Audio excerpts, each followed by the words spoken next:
And good morning and welcome to Touch Base Daily. My name is Ron Foster and I'm touching base with you as I do every day, pretty much because I am addicted to social media and talking to my friends. That's what I do. So, yes, I am here every day. Well, on Touch Base Daily, it's Monday through Friday. But we do our Saturdays. Usually I'm somewhere on an adventure in New York City and I'll share that. But Sundays, I do try to stay away from social media. So I am usually on a mental social media break on Sundays. I try, unless it's Easter Sunday, which was just passed, and we did photos on our wonderful Easter bonnet parade. And let's see who's in the building. What's going on, Lisa? Lisa is in the building, and Miss G.R. Houston Jack is in the building. So good to see you. So today is our Wisdom Wednesday. As you guys know, it is Wisdom Wednesday. And do or do not, there is no try. That's on a movie. That's from a movie, I do believe. I do believe that is from a movie, Miss G. Yeah, so today is our Touch Base Daily Wisdom Wednesday. And we have Jelani on coming on deck in a little bit. And I'm so excited. Jelani is one of my favorite people. I am so glad that Daya introduced him to me and this wonderful family of folks in this community. And so he's going to be on here. Let me just kind of get my little banners in the right place because that's what it is. Today is Wisdom Wednesday. And there we go. Let's put those titles up there so you know where you are. Also, I'm so excited about, can I just say before I start, Indie Soup has been so gracious to this platform.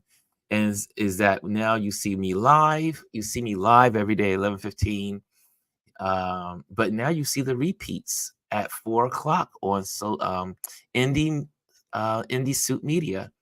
And so that is so awesome that, we're on that platform as a repeat of our show. So if you miss us live, you can catch the repeat. And this is one of those, I think, interviews, conversations. I hate to say interviews. This is a conversation that we'll be having. So conversation. And that we'll be having Jelani and I. What's going on, Omar? Omar is in the building. What's going on, sir? So good to see you. He says Wisdom Wednesday, aka Hump Day. So now there are a lot of things going on in the world right now, and I'm gonna resist from talking about them to tomorrow. Because tomorrow is when we talk politics and current events. But we got a whole lot to talk about tomorrow when it comes to all the current events that are happening in the world. It is one of those things that so much to say, so much to talk about. So anyway, hey Brian, welcome. Brian's in the building.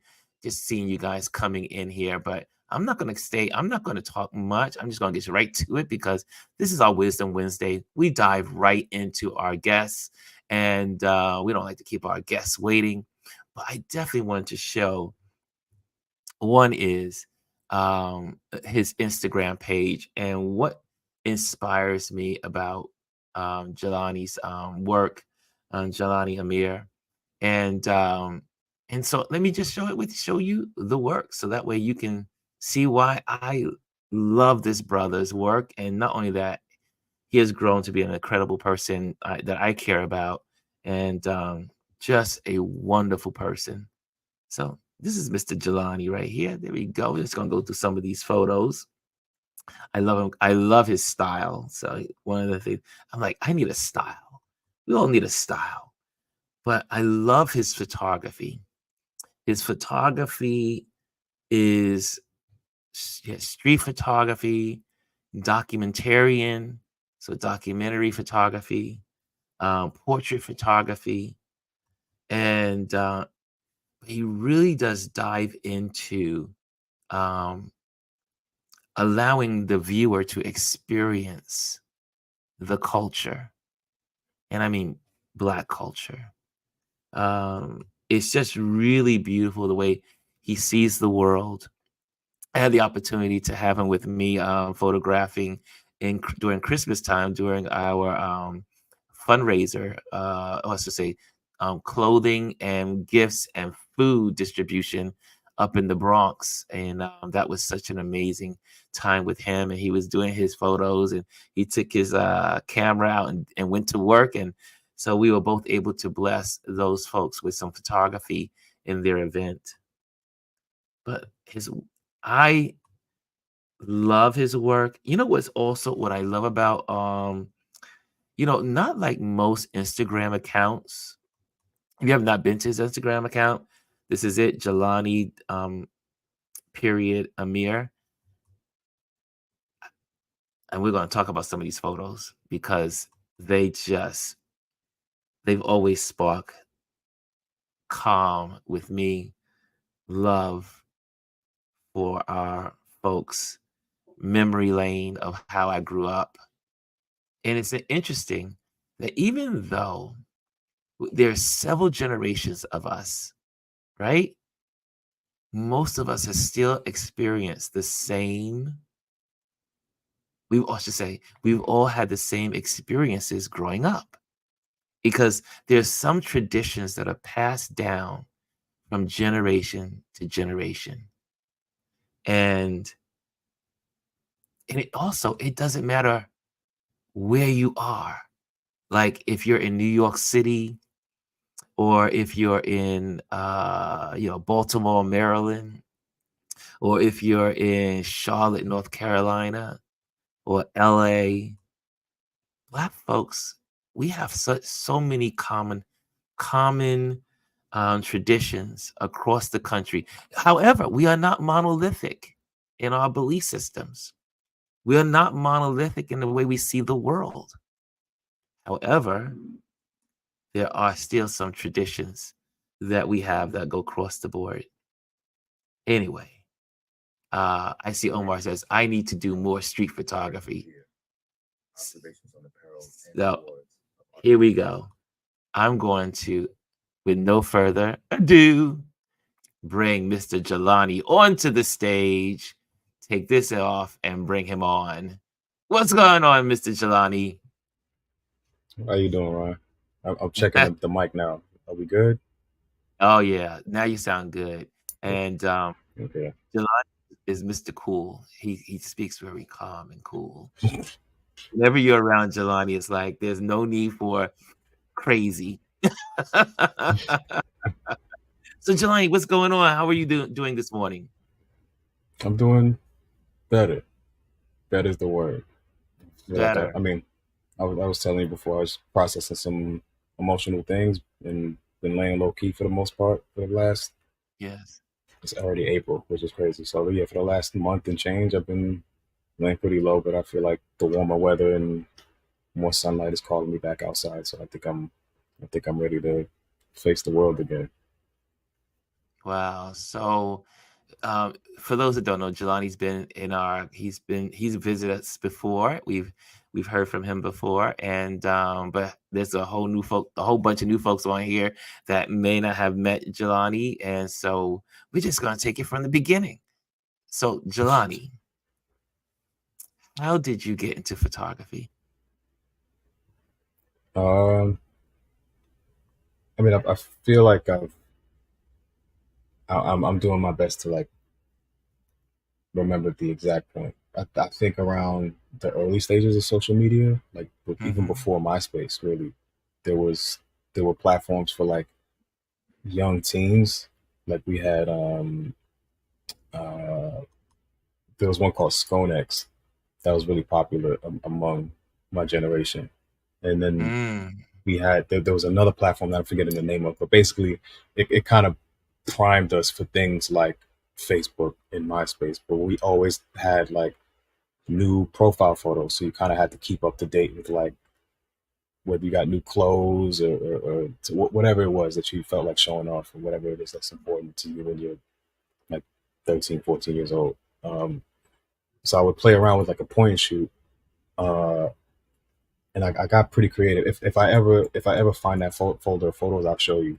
Uh, a lot of them are pretty embarrassing now, but they were like the early stages of like what I wound up doing. Um, and then uh, it's something that I played around with, and I didn't really get serious until Instagram, maybe. Like Mm-hmm. whenever Instagram came to, because Instagram was Apple first, so iPhones got it first, and then when it eventually came to Android, I was like, okay, now I can play and join in on the fun. And I was taking photos on my phone because I think phones were starting to Nice. get to the point where you could get a pretty solid image out of it. Mm-hmm. Um, and that kind of sparked my curiosity again with photography, but less profile photos and photos of me, and more photos of people around me, things around me. Um, and it wasn't until, man, maybe 2013 where like I left Mm-hmm.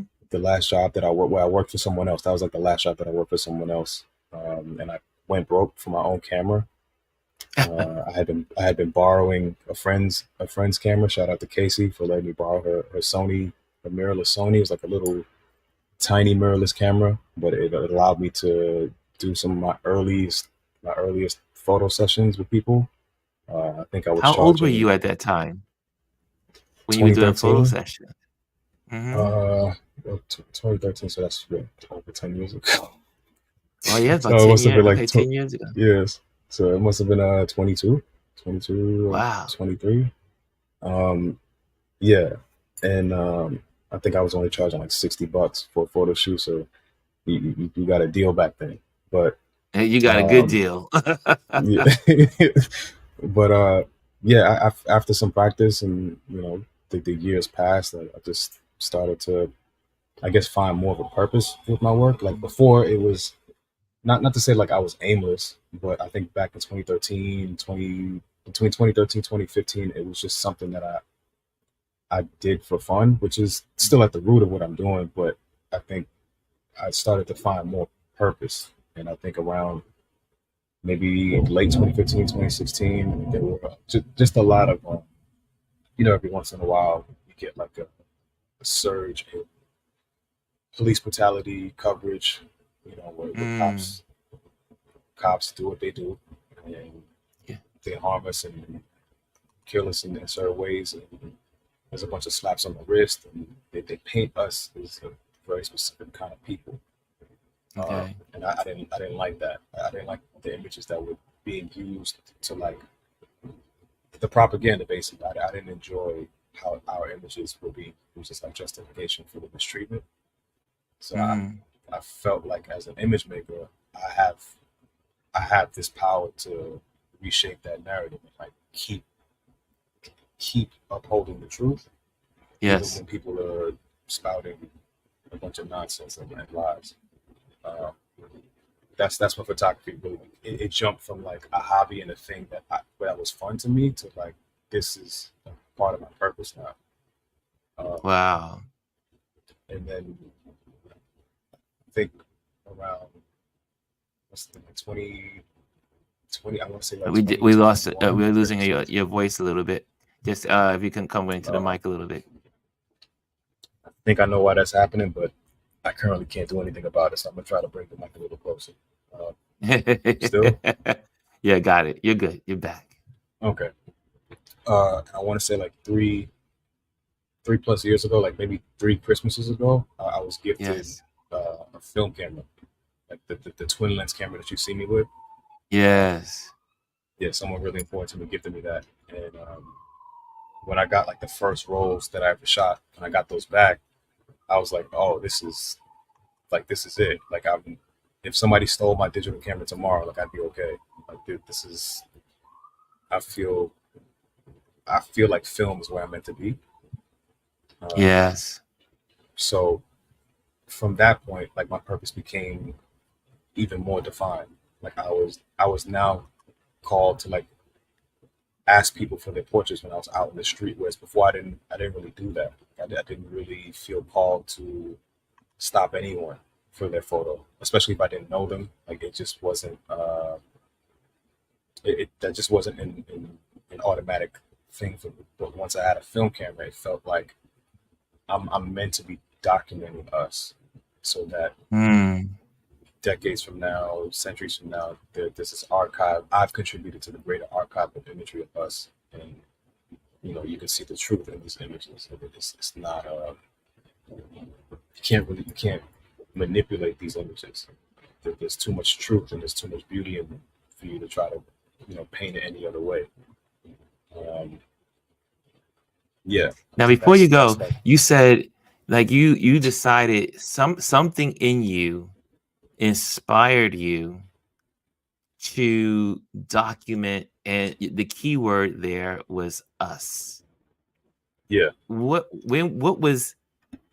was that, what was that, what do you call it, the point that you were able to say, you know what, I'm doing this, I'm photographing things of interest, things that you like, photographing yourself, but then mhm, you said you made a purpose decision to photograph us.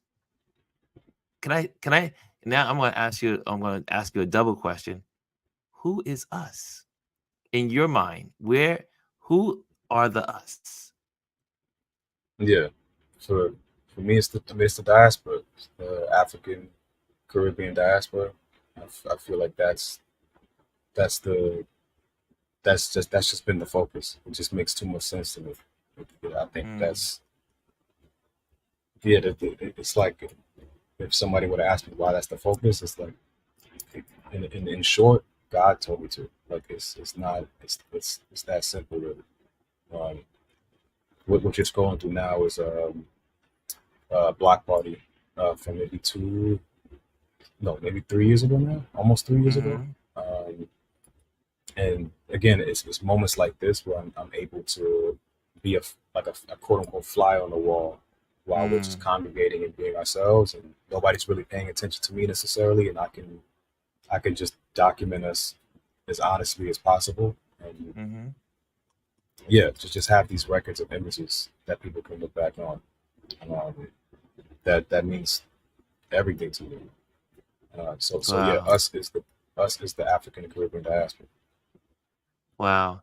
And you said something to you. For you, it's a calling. It's spiritual.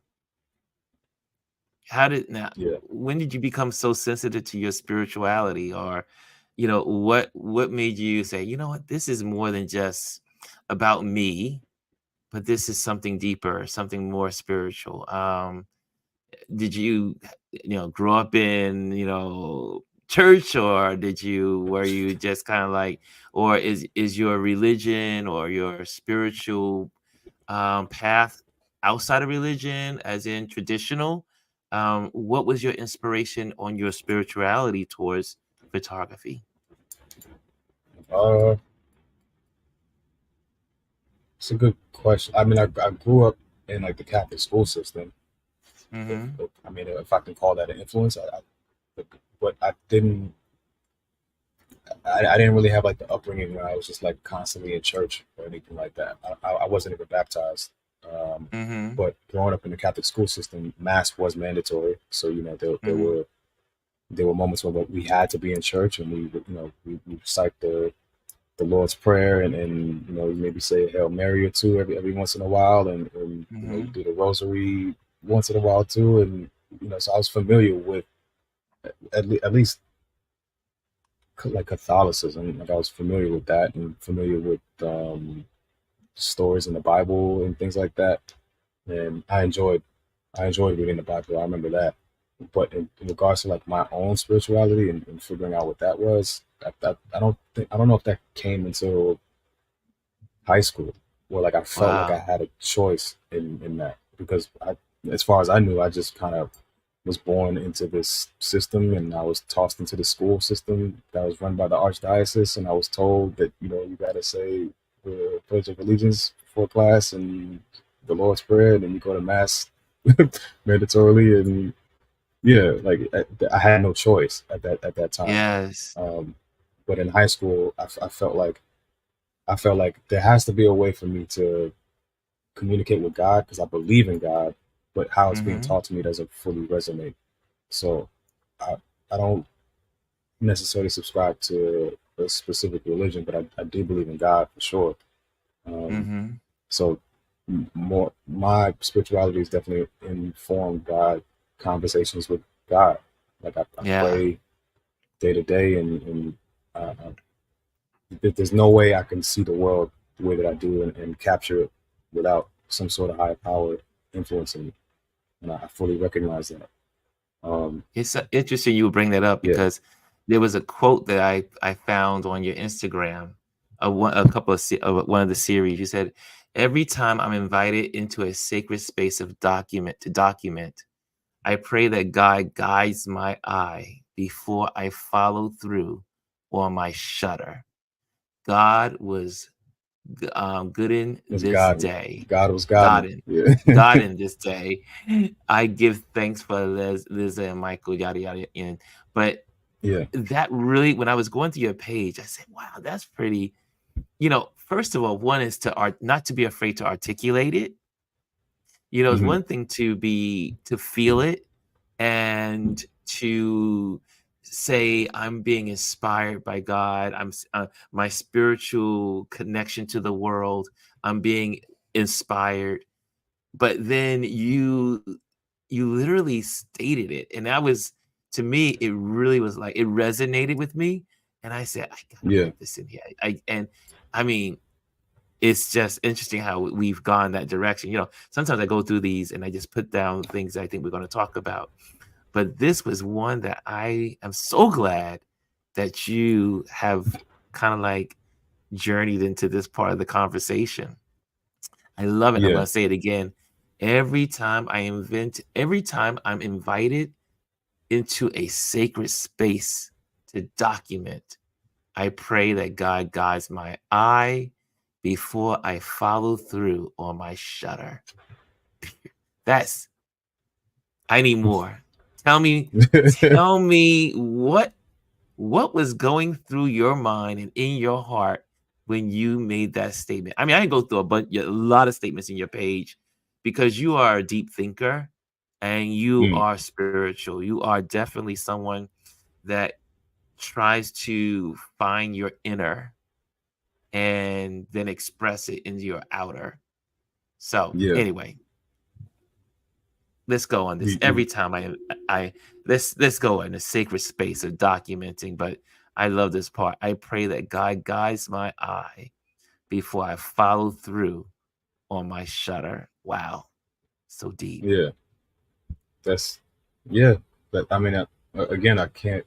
Not that I don't feel like I could take any kind of ownership over like my skill because it is something that I train, but I Mhm. really do feel like in regards to like finding your eye and Mhm. your how you see the world is to me deeply influenced by God working through you. So I feel like I'm seeing the world how most people see it, but apparently not because that there have been certain comments that have been made about my work and messages that I perceive that Mhm. seem to insinuate that there's something greater at play. So Mm. I never want to leave that out.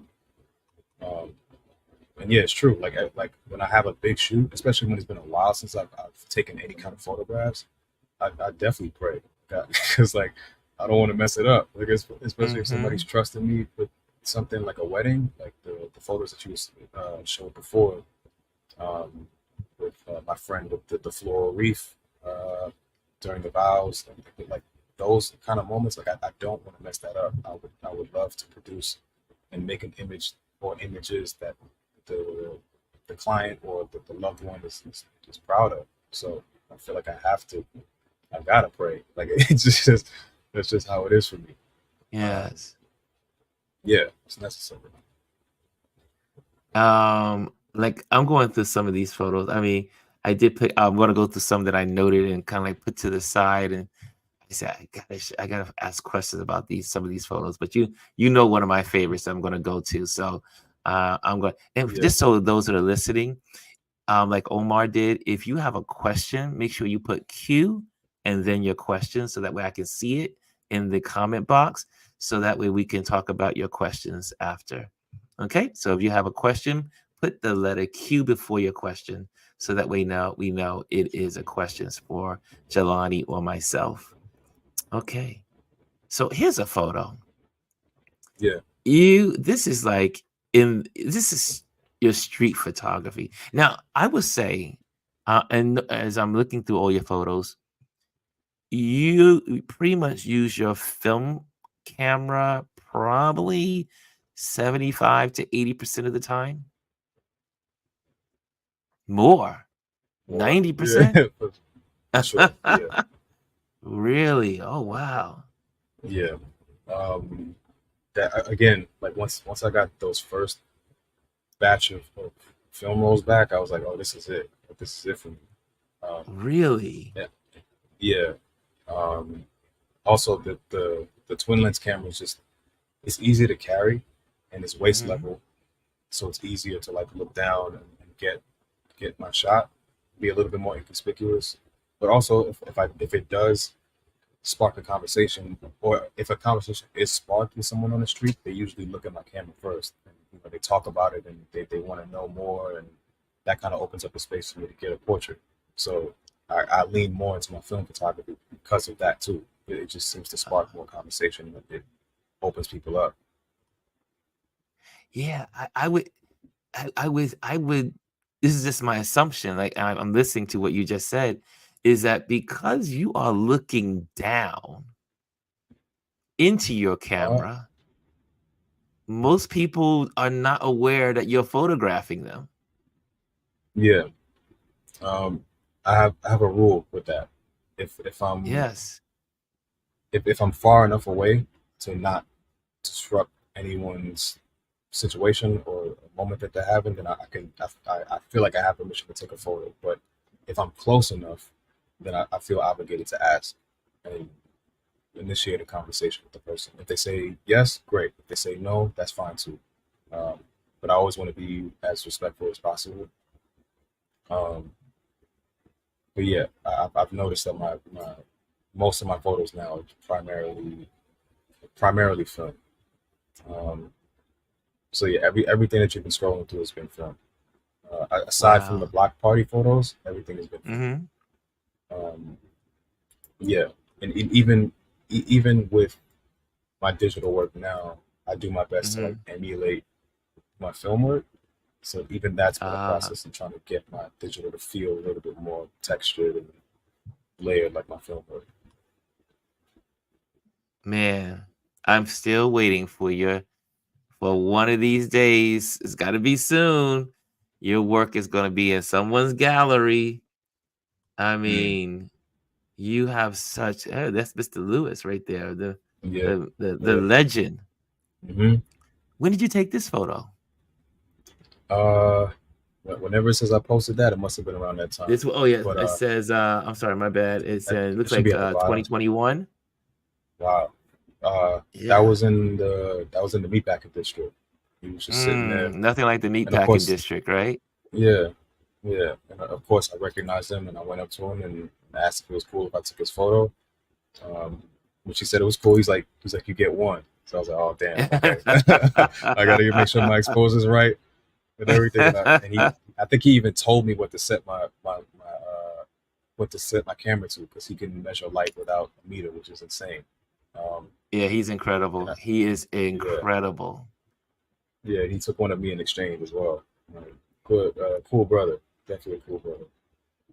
Yeah, he photographed me this year. I was like I felt so honored to be photographed by the great Luis Mendez. Hmm. If you are in New York City, you may find him somewhere around B&H music, Yep, B&H photography, where we have our store, and the store that most photographers go to. And you'll also see him most of the time in Grand Central Station. yep, He's usually there, and he's usually also in Soho, and so Soho, and now just and I didn't know he was in also in the meatpacking district. But I if didn't you know that want either. to run into this gentleman, and he's usually photographing quite a deal of visitors into New York City's Grand Central Station. He photographs them with the photo, and he takes it, and then wait for it to kind of like dry and what it called to and then after that he signs it and gives it to the people. Yeah, So Yeah, a legend, a living legend here in New Yeah. York City. Here's another one. Here's a couple. I got 1,000 questions. So Yeah. Sure. you know me, right? What Yeah. what what drives you? Again, I know we touched upon it a little bit about it, but what drives you to be a photographer? Like you get up in the morning, you grab your camera, and you say, Mm. "I got to get out into the world." What drives you? Yeah. It's a good question. I mean, I want to point it back to God, really. Like, there are days where I make it a point to just let me just walk around the neighborhood and just see what happens. It's been a while Mhm, since I felt called to do that. Other times, I'm just if I'm running errands or I have to something else to do, like my camera, either one of my cameras or both of my cameras are on me, so I'm always prepared. I think it's just it's more of a subconscious drive, I guess. It's not really mhm, like at the front of my mind. Like I know some people are they're dead set on their schedules, like they know when they're going to go out into the city or the neighborhood or wherever it mhm. is and just document at least once a day. I'm that's not how I like to work, at least not right now. So I would say my biggest driving force is again just God. If I feel called to go out and take photos, I'm going to do that. Um, I think yeah, I would probably also need to sit with that more because I don't know if I've given it much thought beyond that. It's Wow. more of like a second nature thing. Mhm. Um, yeah, I would have to sit with that some more. It's always interesting when it's always good. It makes me happy when I hear other photographers because I feel passionately about that. We photographers are called to be photographers. I consider photography a calling. We get Hmm. to freeze time. We get to be a part of history. We have the privilege of documenting life in today's world so that people in the future can see it. There's Hmm. so many levels of this calling of being a photographer that I consider it to be I've always said it, and I've mentioned it here on this platform many times. It's a calling. It really Absolutely. is a calling, and for those that are true, I mean, there's some photographers obviously that they do it for the money or they do it for whatever the other reasons that they do it. Yeah. But I find that the folks that do photography as a calling, there's something about their photos that resonate on a deeper level. Hmm. It's like Omar said about your photos. He could feel your passion in your Mm. photos, and I'll never forget one time I know this is your interview, but conversation. But I remember I had just got back from Africa and I photographed these elephants, and I love elephants. I am passionate about wildlife. I am passionate about preserving our world for Yeah. the people to come. And I have photographed all these photos of elephants. And this the wife of a judge, she had the opportunity to see my photos, like, private kinda, like, showing, and she started to cry, Mm. and I said I mean, I was like at the moment, I was like, "What's g" in my mind, I was like, "What's going on?" Yeah. Yeah. And she looked over to me after she looked at the photos. She says, "I could feel the heartbeats of the elephants. I could feel their emotions. You Hmm. captured their you captured their essence. And my love for elephants, you just made me emotionally connected to every one of your photos." Yeah. And I was not aware. I was just like, "Oh, this is just how I shoot." I mean, I love what I love, and I love to connect people to the things I love. I mean, right in the back Yeah. there, over there, there's an elephant. It's on Right. my Right. wall. Right. Um, but photography is so it requires to really do it and do it well. It requires passion. Yeah, absolutely. Yeah. So what where do you see yourself? I'm going to ask two questions about time. Hmm. So the first one is 10 years from now, 15 years from now, because you're young. Hmm. But when Yeah, you turn 50, let's make it that way. 20 something, what yeah. is it, 20 years from now, 50, when you're 50 years old, what would you like to look back on and say you have accomplished? Um, I would like to have I would like to be able to first of all have all my work officially archived, like properly organized and things like that for and just I want to know that I did right by my people. Mm, Um, something that I reflected on, even like stepping into my 30s, was wondering if wondering if I did right by my people, and not just I mhm, don't mean with photography. I just mean with like my life. Like, did I do right by the people around me? And as I was crossing that threshold from 29 to 30, it was very much affirmed that yeah, I did. I did do right mhm, by my people. Just the pouring in of certain messages and affirmations and all that. And I want to continue that. I want to continue to do that, not just through me living my life, but also through my work. Like I want people to feel like um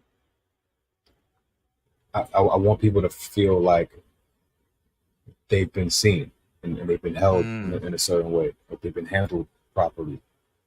Um, 'Cause I think a lot of us are products of our upbringings and traumas and all of those things, and it's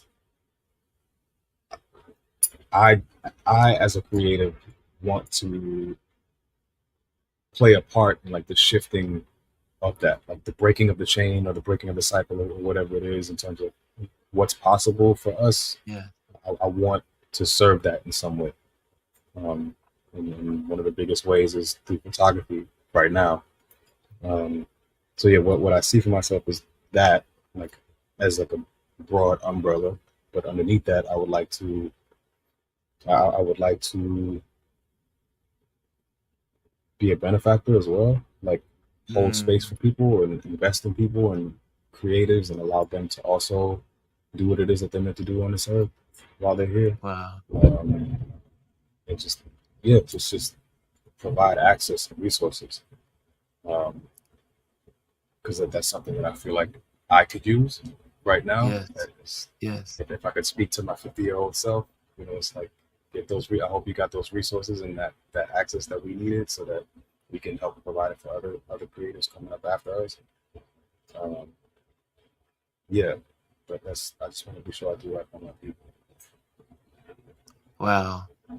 And now my next question is taking you back to another part. What would you tell your 16-year-old self today? If you could Um, go back and tell your 16-year-old, give your 16-year-old self some wisdom. What yeah, wisdom would you impart into your 16-year-old self? I, I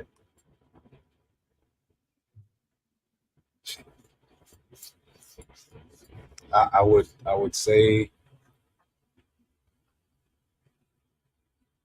I would basically I don't want to use the word warn as if there's like doom and gloom ahead, but I would basically say that there are going to be a lot of people in your life who don't understand that you're on a specific timeline. Like you maybe don't have the words for it just yet, but you're very Yes. much in alignment with what God wants for you. And there's going to be a lot of people Mm, that don't understand the ways in which you show up and how you show up, and that's okay. Just just stay the path. Like just continue doing what you're doing. Like you're exactly where you need to be right now. Uh,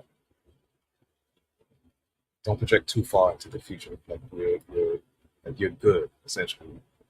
Whenever you doubt yourself, just remember that you're good. Wherever you are, whatever you're doing, whatever decisions you're making for yourself, you're doing exactly what it is that you need to be doing. Um, so I think I struggled with that growing up, especially wanting to be a creative and even expressing that to my parents. My parents kind of had the Mm, conversation, what are you going to do with your life? And I told them very like starry eyed, like I want to be a creative. Like that's what I want to do. I think at the time it was music. Um, and I'm still passionate about music, but I just knew I wanted to create. And it was yes. very much the, well, what does that mean? Like, how is that going to bring in money? Basically, I now, with the tools that I have now, and like the therapy that I've done, like I understand that my parents were just worried, like Yes. most parents would, but the way they expressed it was very much like the fear manifested as just disbelief in what it is that I Wow. wanted for myself. So it led to a lot of like headbutting and things like that. So if I could tell, if me now could tell my 16-year-old self anything, it's that your your passion for your passion to be creative for a living is exactly what it is that you're meant to be doing. And you've known it even before 16. Um, Wow. yeah, yeah, Wow. That's beautiful. And yeah, man, I think a lot of us, if we were able to go talk back to our 16-year-old selves, there's something about it truly is wisdom that comes with age. And the longer you live, the longer you realize you don't know. And the longer you live, the more you realize that it's okay. It's right, okay. You are enough. You are okay. exactly. And man, that's beautiful. A sidebar, Hmm. because we were hanging out in the city a couple of months ago, Union Square Park. We had a Hmm. good time. We did. And we went to where you get your film from, and we hung out. We had a good time. Hmm. But you were on a rush to somewhere. Music. What's I, going on? You have this is the sidebar. You love music. What do you do in music? Could you just let people a little insight on what you do as a music lover? There's a lot of music I, lovers in this community. I saw Lisa say talk about your music, and I was trying to like divert. I was trying to be like maybe next conversation, but um, Oh no, I had it on my list. I really did have it on my oh list. wow, okay, I had uh, it on my list of questions to ask you. oh wow, okay, uh, yeah. I mean, I feel like my first my first solidified memory of like what I remember music to be was More Money, More Problems. On Ah, BET, I was still living in Harlem, and I was still like a little kid, and I was staying with my babysitter at the time, Miss Deanna, and she just had BET on, and the music video for More Money, More Props came on, and I just remember like the I just remember the shiny tracksuits and like just the massive sets that they were on and stuff, and I just was like enamored by what it was that I was seeing. I was like, I didn't fully understand what it was, but I knew I liked it, and hip hop was just this thing that always existed around me. I was constantly listening wow. to it, whether it was on the radio in my house, um, and I just knew I loved it. I liked how it was poetry, like the ways in which the ways in which I was learning how words rhyme and things like that. In school, I was seeing how we were applying that to tell stories and Mm, share certain narratives, and also speak out against things and uh, the comment on social issues and things like that. So as I got older and I recognized the power in that, I was like called to write myself. So I also MC for a while. Like it started off small. You write in your book and you should be taking notes and stuff like that. But then it evolves mhm, into mhm. you're writing verses and then full songs. And then in high school, I started to find other people that were doing the same thing. And it's like, oh, you do this too? Like let's do this together. And Yes, kind of found like a tribe from high school, and I still keep in touch with them to this day. Um, it and that evolved into like, well, let's find a studio and let's all meet up and record stuff and get used to hearing our voices that are slowly getting deeper and weirder, and master that, and then go perform some of these songs in front of people, and then we just found more like-minded artists. And I was Yes. really from like 20, I'll say from like 2012 Mm-hmm. to 2016. I was in Brooklyn heavily in Brooklyn. Um, and I was Brooklyn in the immersed. house. Yeah, I was immersed. Yeah, as somebody from uptown, like I can completely say that I love Brooklyn. Um, it was a really beautiful time. I was talking about it with a friend of mine who also came up with me during that time, just how different it was to be an Mm-hmm. artist, specifically like a songwriter or an MC, to all the venues that were out there in Brooklyn at the time, and the places that you can kind of go into, the bars and the like hole in the wall venues, the open mics circuits and stuff like that. It was just, yeah. Um, it was a really beautiful time, and I miss music a lot. I miss being able to write about the things that I did and perform them, and then get the reception immediately when you get off stage. Like a lot of what you feel and see in my photography was showing up in my writing too. It comes back to Wow. God, love, and blackness, and being able to speak about that and then get the instant feedback from people who just needed to hear that night or something like that. Like that'll never get old to me. Um, Wow. yeah, you can You find some. I was just gonna say you can find some features that I've done on Spotify, Apple Music, and all that stuff if you type in my artist name. But outside of that, I don't have any like personal projects on streaming platforms. But whatever I've helped my friends with and put features on their projects, you can hear those. But that's about it. I have one. You are truly a creative on all levels. Music, photography, and writing. And there's one thing, and this is not to be political, but this is also something that Hmm. really touched my heart when I read this writing of yours, your thoughts. Let's talk about it. You Yeah, said, let's talk about it. I said with the I side with the oppressed always. Palestinians' reaction to the occupation is being weaponized against them. The rhetoric I hear on news outlets basically saying that Palestinians have this coming, how they're aggressive, bloodthirsty, savage, is the same rhetoric used against people who look just like me here in America. It's a well documented tactic that hardens a person's heart to the slaughter and oppression of a people. The loss of life on both sides breaks my heart. At the same time, the path to peace is through the end of the occupation. Palestine will have no further need to defend itself if those who oppress them no longer maintain the apartheid. Man, and it goes on. I just know that Hmm. Hmm. I don't want to. I. This have to be a part two to this Yeah. conversation Yeah. because we are definitely we for those that don't know we have we're on indie suit media, so we keep these to an hour to make sure that we end. But just quickly,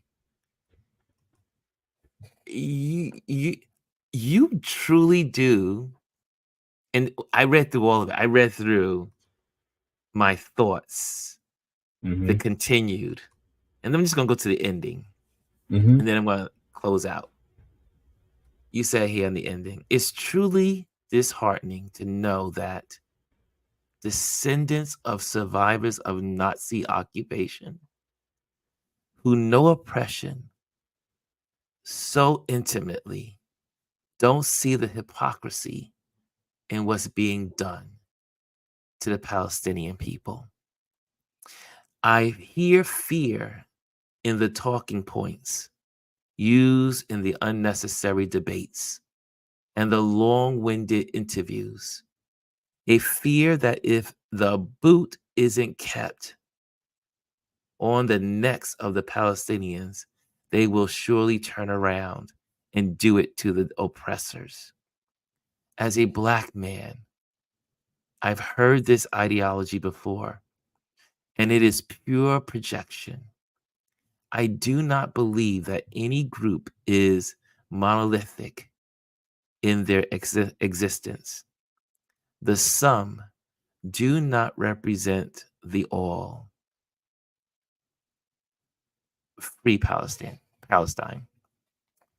Man, this is I think as photographers, this is something that is so resonant in how we feel about the world we live in. Hmm. Our concerns, like Jamel Shabazz is in the building, and Jason was in the building last Wednesday. Sorry, yeah, we we photographers, we feel the world in a way Hmm. that is probably a little deeper than the average Joe walking the streets. It's just that's how we are. We feel the world. Hmm. Photographers feel the pulse of the world. You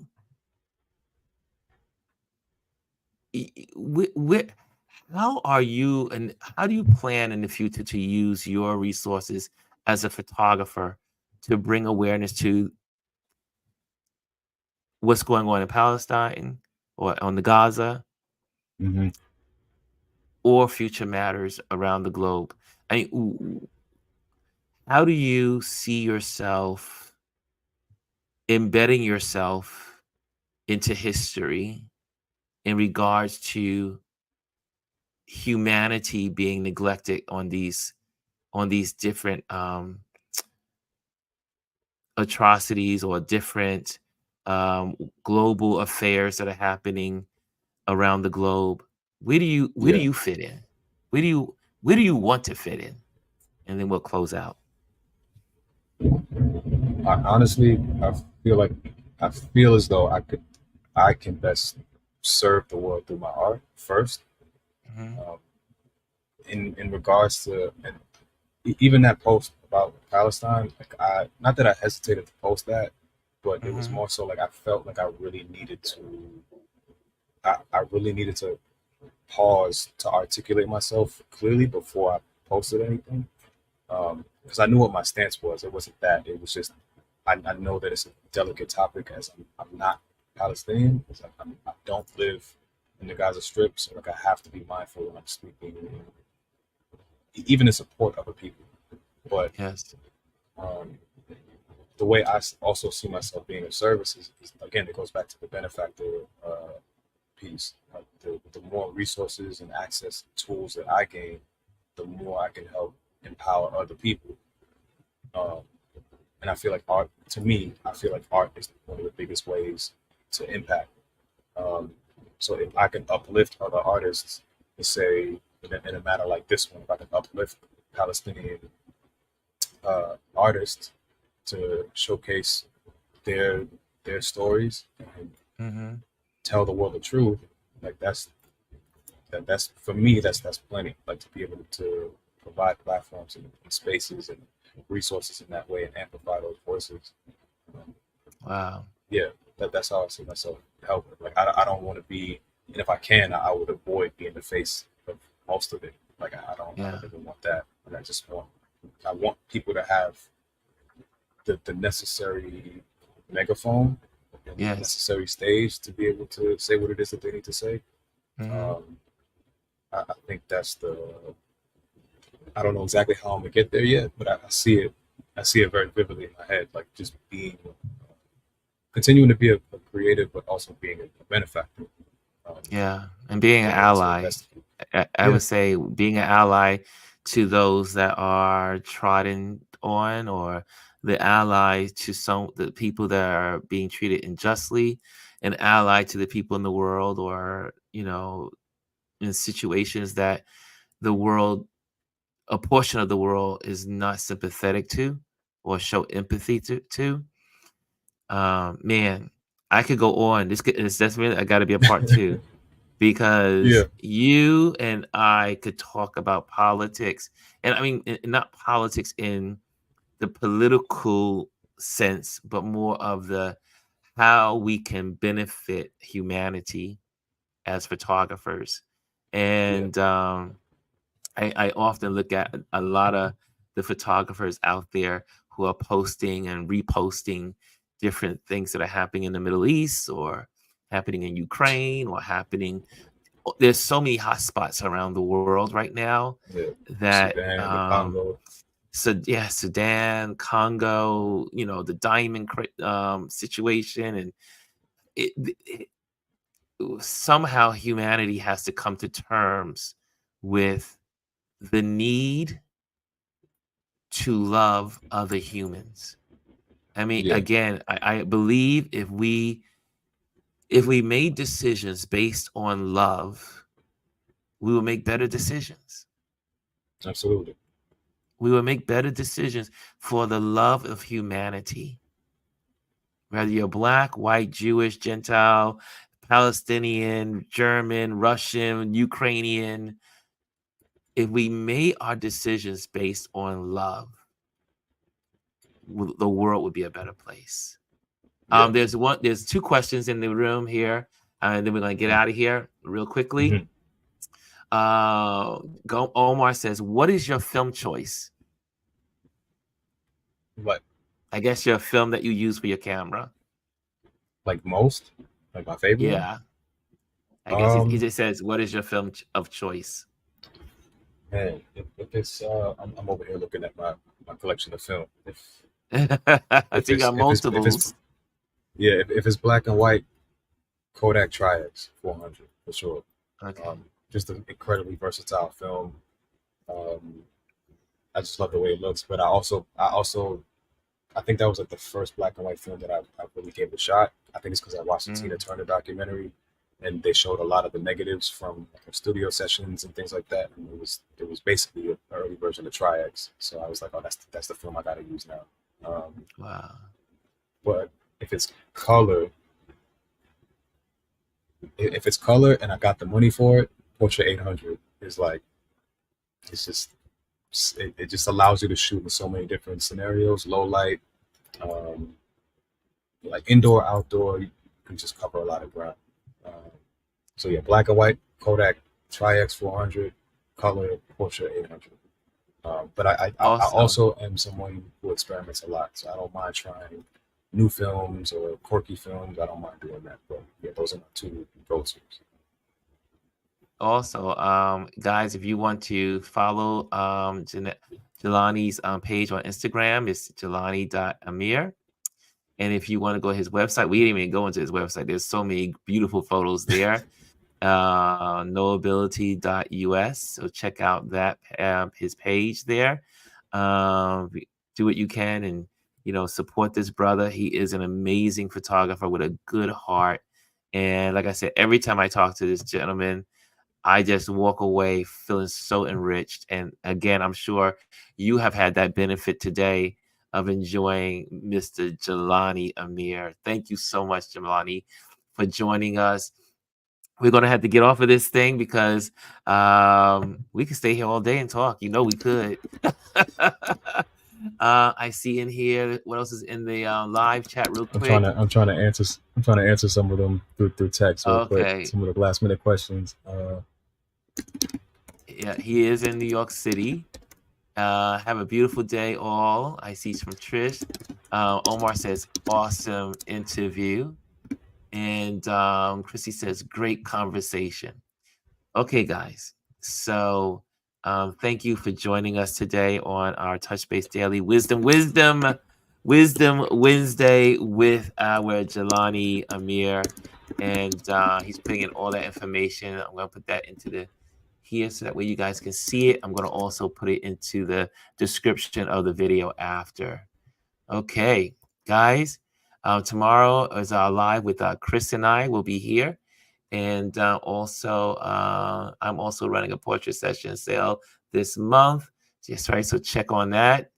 That's how you support photographers, is by using their services, buying their work.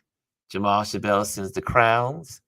Look at that. Mr. Jamal Shabazz is in the building. Oh, peace. Peace to the OG. Yeah, peace to the Always OG. good to see him here. And I think we got it, y'all. I think we, Jamal, I'm talking Jamal in my head. Jelani, Right. thank you again so much for joining us today. And guys, this was wonderful. We got to do a part 2. Yeah. So part Yeah, 2 for will sure. come. Part 2 For sure. will come. And What you want to seeing do all next the month? love in the building. Lisa says, thank you, Jelani. Jamel says, much love. Anthony sending the hearts and the loves and the fingers and the peace sign. And Rashawn sends the applause. And okay, guys, I got to get off here. Later.